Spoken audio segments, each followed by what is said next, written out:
miazava mitsangana ianao iza. Revavaka isika rehetra toka. Misotranao zahay ry Jesosy tomponay, azahoanay ity fotoana sarobidy indrindra ity, fotoana andraisanay ny teninao, ilay teny fiainana, hanavao anay, hamboly finoana velona ao anatinay, hanasitrana anay, ary hitondra fiainana ao anay.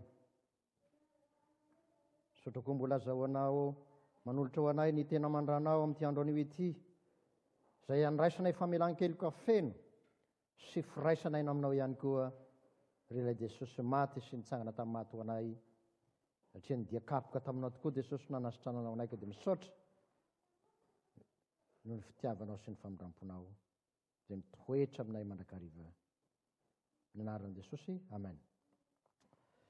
Ten'Andriamanitra voalatra ho anjarasika zao alahady fafito alohan'ny Paska izao, dia araka izay voasoratra amin'ny Lioka toko faha 8:20, ny indrindraiky amin'ny 30 ka hatramin'ny 7:10. Lioka toko faha 8:20, ny indrindraiky amin'ny 30 ka hatramin'ny 7:10. Rehefa hita dia toy izao no vaky ny teny amin'ny anaran'i Jesosy. Ary Jesosy naka ny 12 lahy ka nanao taminy hoe, indro miakatra ho an'ny Jerosalema isika, dia ho tanteraka ny zavatra rehetra izay voasoratry ny mpaminany ny amin'ny zanak'olona, fa hatolotra ho amin'ny zentilisa izy, ka ataony ho fimehezana sy ho setrasetrainy sy ho rorana ary ho kapohiny sy ho vonoiny, ary amin'ny andro fahatelo dia hitsangana izy. Nefa tsy nisy azony akory izany teny izany, fa nafenina taminy izy ka dia tsy fantany izay nolazainy. Ary raha Jesosy nanakaiky any Jeriko, dia indro jamba anankiray nipetraka nangataka teo amoron-dalana. Ary raha nandre ny vahoaka nandalo izy, dia nanontany hoe inona izany? Ary hoy ny olona taminy, Jesosy avy any Nazaretany mandalo. Dia niantso fimafy raha lehilahy nanao hoe, ry Jesosy zanak' Davida o, mamindrafo amiko. Ary izy nandeha teny aloha, ary izay nandeha teny aloha dia ny teny mafy azy mba hangina. Fa maika niantsoantso izy ka nanao hoe, ry zanak' Davida o, mamindrafo amiko. Ary Jesosy nijanona dia nasainy hoentina eo aminy raha lehilahy. Ary efa mbiakaiky izy dia nanontany azy Jesosy ka nanao hoe, inona moa no tianao ataoko aminao? Raha hoy izy, tompoko, ny mba hampairatana ny masoko. Dia hoy Jesosy taminy, mahirata ny masonao, ny finoanao nefa nahavonjy anao. Ary niaraka tamin'izay dia nahiratra ny masony ka nanaraka an' Jesosy izy, sady nankalaza an'Andriamanitra. Ary ny vahoaka rehetra raha nahita dia nideran'Andriamanitra. Ray masonao manamasinana amin'ny fahamarinana, ny teninao ny fahamarinana. Amen.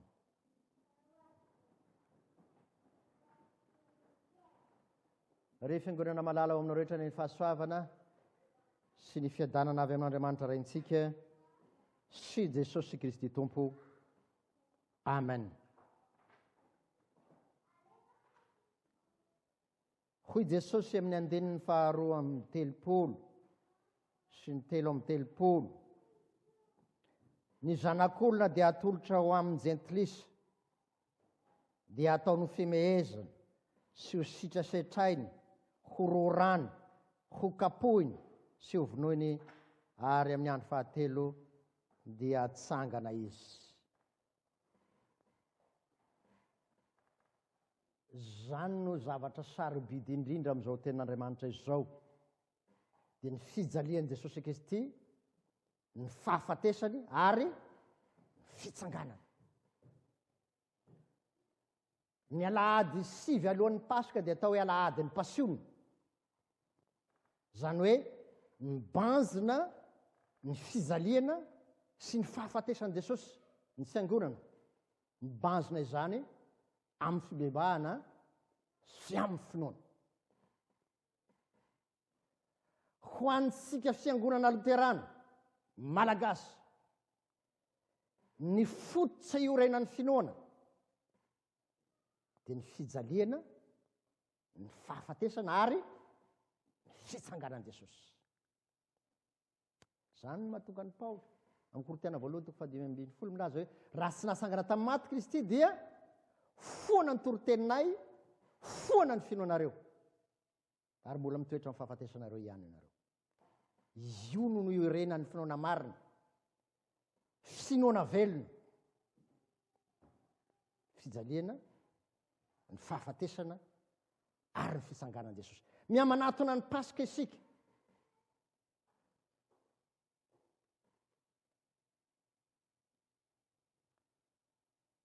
Ny antom-pahavelomasika koa tsy ny finoana ihany.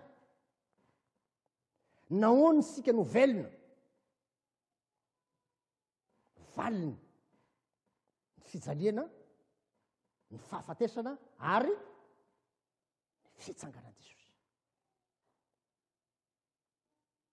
Nahoana no antony hahavelomasika izany?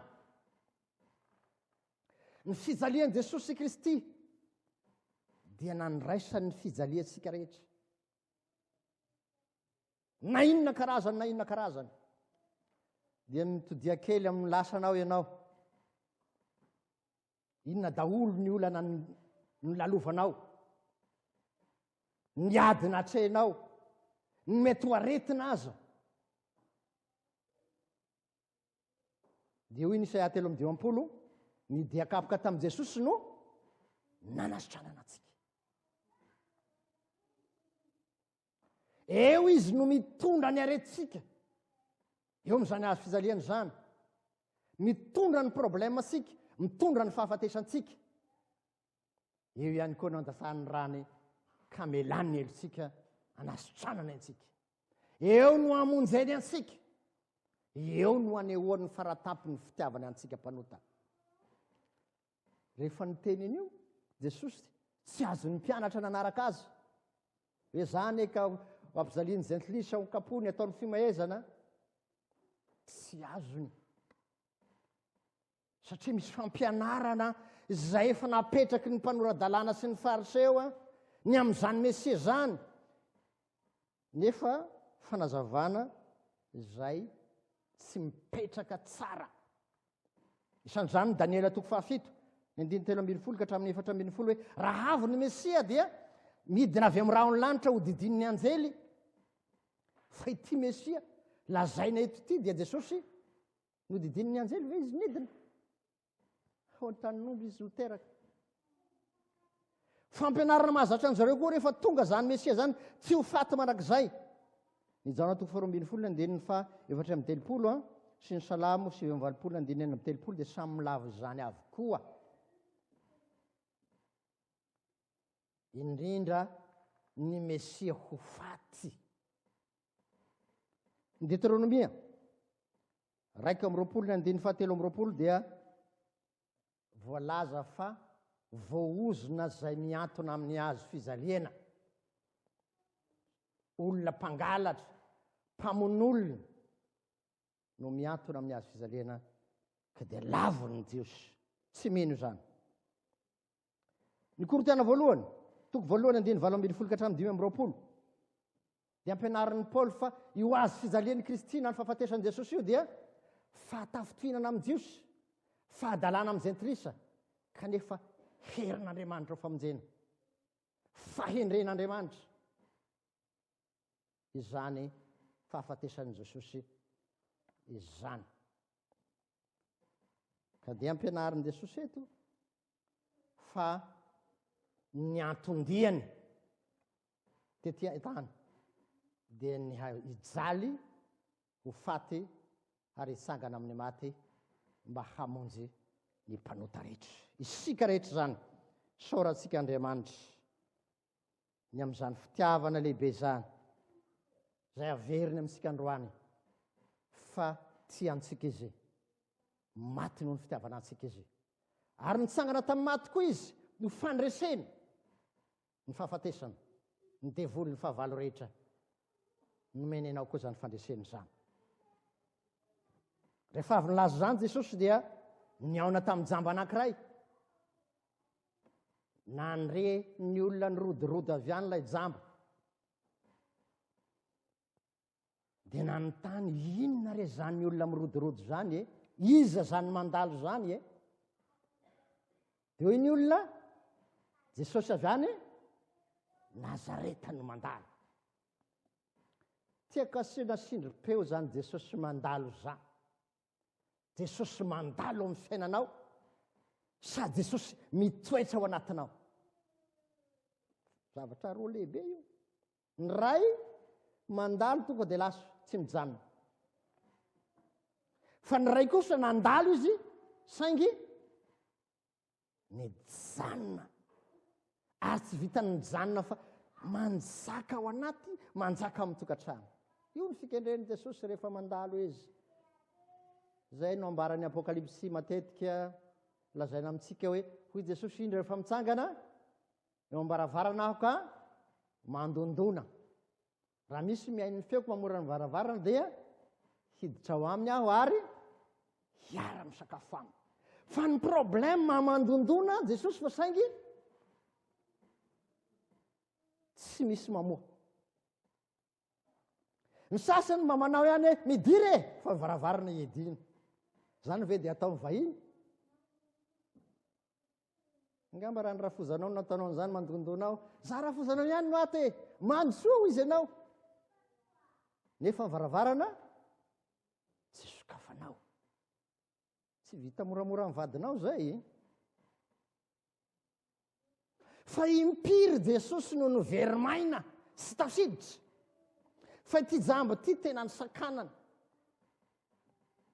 Nangataka ny antso mafy izy. Miantso mafy ilay jamba. Nitaraina ilay jamba. Io dia manambara ny fiainam-bavaky ny miny. Ny fiainam-pibebahany miny. Raha misy ady manjoanao na olana mahazo anao dia aza mipetrapetraka. Faoka hitokana, hivavaka, hibebaka, andohalika. Zany le taraina zay asehony zao jamba ny antsoantso mafy zao. Ny soratra masina dia milaza fa Andriamanitra tsy mitaredretra ho an'ny olona izay mitaraina aminy andro aman'alina. Eritreretina izany, mitaraina andro aman'alina. Aza miesona rehefa alina. Raha manana problème fa mifoaza tao. Mandoale. Fa Andriamanitra miaino anao raha mitaraina aminy anao andro aman'alina. Vao nahareny ny ankiakiaky nyty zamba ity nefa ny olona nanaraka an' Jesosy, zay mpianatra anao kabiazany dia inona no nataony? Manginy ianao vao mareniny.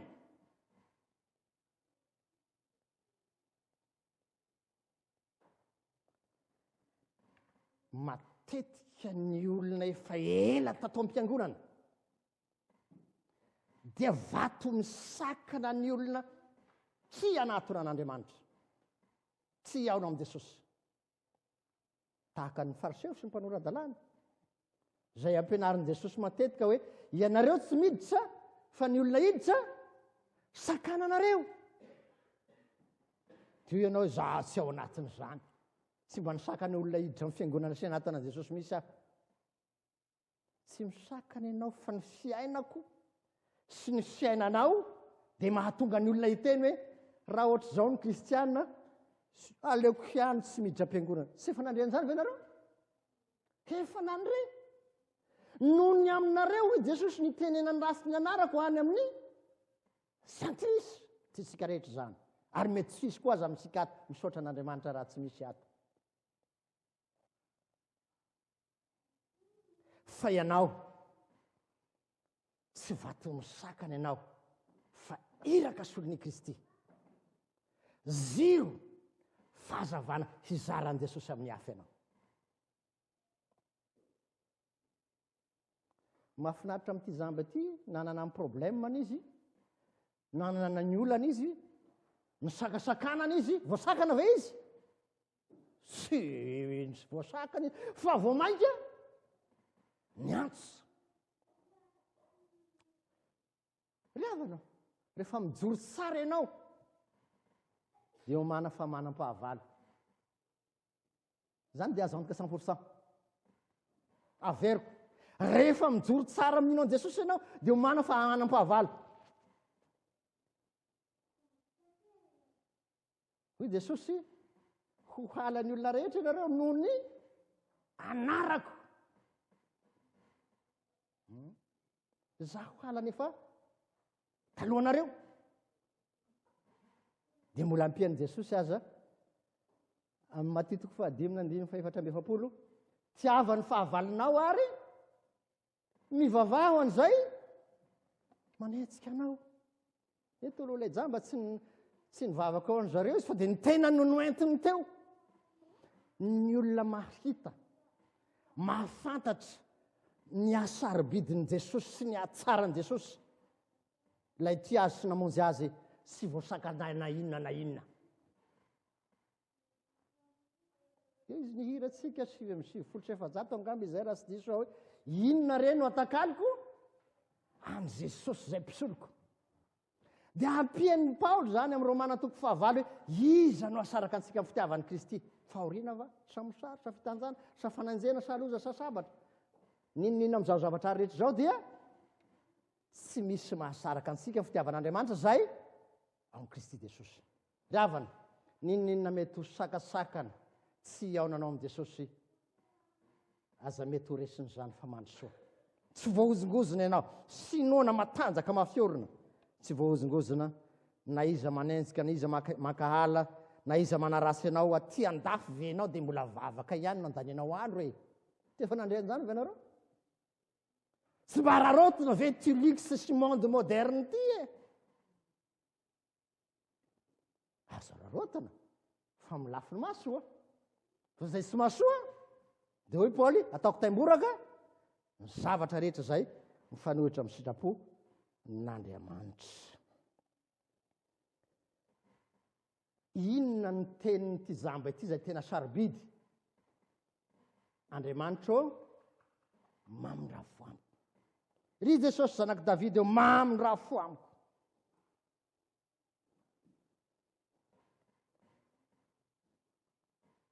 Tompoko, Jesosy zanaky Davida, manambara zavatra zany. Ny fanantenanany amin'ny Mesia zay avy amin'ny taranaky Davida, mahatompo ny tompo sy mpanjakany mpanjaka azy, manambara ny finoan'ity zamba ity zany. Satria raha zavatra sy ninoany rehefa nisakasakarana izy dia niala izy. Fa matoy izy ny sisika, efa reny fa ity Jesosy ity mahay manasitrana, mahay manangana ny maty, mahay manadio ny boka sy ny sisa, ka noho izany dia tsy voasakasakana izy fa io no Mesia, zanaky Davida, tompony tompo, mpanjaka ny mpanjaka. Nahoana moa ny famindram-pony nangatahiny ty jambo ty? Misy antony io, tsy mandeha ho azy io. Ny teny hoe mamin-drafo amiko dia manambara fa sy tanteraka izy. Zay olona tsy tokony azo ninino izy raha ny fahotany sy ny aratsiany. Olona tokony homeloka izy, sapany fampanota. Ianao koa aza diny mangataka famindram-po. Fampanota isika, tsy mendrika isika. Ny famindram-pon'i Jesosy koa dia fantany tsara fa ity Jesosy ity tsy mitanisa heliko ka mamindra fo izy. Ka inona moa ny famindram-pon'i Jesosy dia tsy mamaly antsika araka izay nataontsika. Io natao famindram-po. Fa raha nanototsika tokony homeloka, tokony faty, dia sy izay nomeny antsika fa fitiavana, famindram-po, famelan-keloka ary fiainana mandrakizay. Ny famindram-po koa dia manambara ny fitiavan'Andriamanitra ny mpanota. Ny famindram-po dia manambara sy fitanisana heloka. Ny famindram-po dia manambara ny toetra ny Jesosy izay tia sy antra ny mpanota. ary ny vavaka tiany Jesosy indrindra dia ny vavaka famondram-po. Nisy mpamorihitra anankiray ny vavaka, fehezanteny anankiray ny vavaka nataony amin'ny Lioka 7:7-7. Andriamanitra mamondra-fo ampanota. Io ny vavaka nataony. Dia ahoana ny navalin'i Jesosy an'izany vavaka izany? Mbola vao niala tany an-trano ny olona io dia efa no amarinina sahady. Ry azadiny mangataka famondram-po fa tsy mendrika handray zavatsoa na inona amin'ny Jesosy sika. Kanefa noho ny fitiavany sy ny famondram-pony dia mamela eloko antsika izy, manasitrana ny aretintsika izy, manafaka antsika izy. Dia nanontany an'i Jesosy, nanontany an'ilay jamba Jesosy, inona moa ny zavatra tianao io ataoko aminao? Dia ahoana navalin'ilay jamba? Ny mba ampahiratana ny masoko. Tsy fantatry Jesosy va efa jamba ity olona ity no mbola manontany? Tsy dia tsy fantatry Jesosy va fa teo sitrany io rangahy fantany. Fa inona no antony? Tiany Jesosy ilay jamba hanaboraka eo anatrehany maharary azy, ny mahavesatra azy. Ianao koa ry havana, fantany ny aretinao, fantany ny problemanao na amin'ny tokantranonao, na amin'ny vadinao, na amin'ny zanakao, na amin'ny asanao. Fa tiany Jesosy ianao hamboraka eo anatrehany hoe Jesosy eo, tia ny aretiko, tia ny problemako, vonjeo aho, dia avy anasitranana anao izy. Teny indray-mbava, mahiratany masonao, ny finoanao no efa navonjy anao. Izany tenin' Jesosy izany natao hoe teny velona feno hery sy fahefana, ka izay lazainy tsy maintsy tanteraka. Teny mamorona avy amin'ny tsy misy, ilay maso jamba tonga mahiratra, Lazarosy maty tonga velona. Teny indray-mbava ry Lazarosy mivoa. Raha tianao koa handray zavatsoa avy amin'ny Jesosy, raiso ny teniny, ankatoavy ny teniny, mihinana ny tenin'Andriamanitra isan'andro, dia hitanao fa hisy fiatraikany aminao, dia ny fahasoavana sy ny fitahena avy amin'ny Jesosy omeny anao amin'ny alalan'ny teniny sy amin'ny alalan'ny sakramenta izay omeny antsika. Rehefa sitrana ity lehilahy ity dia nankalaza sy nanome voninahitra an'Andriamanitra. Ny fanontaniana mipetraka dia ny hoe inona ny navalinao an' Jesosy tamin'ny efa nanasitranany ianao? Impiry ianao narary hatramin'izay? Impiry ianao nanana olana? Impiry ianao nanana problema? Efa sitrana ianao, inona ny navaliko sy navalinao an' Jesosy? Ny an'ity zamba ity dia nidera nankalaza an'Andriamanitra izy. Ka ianao ka ny ilain'ny tompo aminao dia rehefa navonjeny ianao, rehefa nisotranina ianao, dia tokony hanolotra ny andronao sisa rehetra, hanompo azy, hino azy, hankalaza azy. Ny finoana no nahavonjy anao, ny finoanao i Jesosy. Masy an'ilay zamba. Finoana manahoana zany? Finoana velona, vokatry ny fanan'Andriamanitra. Finoana vokatry ny tenan'Andriamanitra. Io ilay fatokenan'Andriamanitra, fanoavana an'Andriamanitra, fanekena an'Andriamanitra, fahafantarana an'Andriamanitra. Izay ny famaritana ny finoana velona. Ka ny mahafaly amin'ny famaritany Loterana atao finoana dia izao, izay toerana misy ny finoana dia misy an'i Jesosy nitsangana tamin'ny maty. Raha mino anao ry havana dia hitoetra ao anatinao ilay Jesosy nitsangana tamin'ny maty. Nanaraka an'i Jesosy ity zamba ity rehefa sitrana. Ny dikany hoe manaraka, Jesosy ny kapiten'ny fiainana. Jesosy eo aloha fa ianao atao fa izay alehan'i Jesosy no alehanao, fa tsy Jesosy mandeha droite ianao mandeha akosy. Manomboka androany, Jesosy no kapiten'ny fiainako. Io ny tokony hahavalitsika. Ary ny vahoaka rehetra koa nanome voninahitra an'Andriamanitra. Ianao, aoka hanome voninahitra an'Andriamanitra ny fiainanao manontolo rehefa nosotranina ianao, nafana ianao noho ny rano izay nalasany, ny dakapoka taminy nanasitranana antsika ry havana. Noho izany tokony hanolotra ny antsika rehetra ho an'i Jesosy sika hoe Jesosy io, ny tenako rehetra atolotro anao, anao tsy misy fetra, anao rehetra. Voninahitra ho an'Andriamanitra rehetra zanaka ny farimasina, izay fahazatra amin'ny taloha indrindra ka ho mandrakizay vavaka sika tompo. saotra Jesosy tianay ianao. Nanasitrana ny aretinay, samy manana aretiny zahay, na amin'ny tenanay, na amin'ny fanahinay, na amin'ny vadinay, na ny zanakay, na amin'ny problemanay, na amin'ny asanay. Saotra Jesosy fa tetena ny sotranao avokoa zany. Fa dia sambatra loatra izahay manana anao Jesosy mpanasitrana, tia sy mamindra fo aminay mpanota. Saotra Jesosy eo, amen. Raiso ny fitahiana. Fahasoavan'i Jesosy tomponsika sy ny fitiavan'Andriamanitra ray ary ny firaisana sy ny fimbonana fanahy masina ho amina rehetra ny hatramizao mandrakizay. Amen. Efa tonga ny mazava miposaka ny voninahiny Jehova efa miposaka ao amin'ny raha eto amin'izao tontolo izao.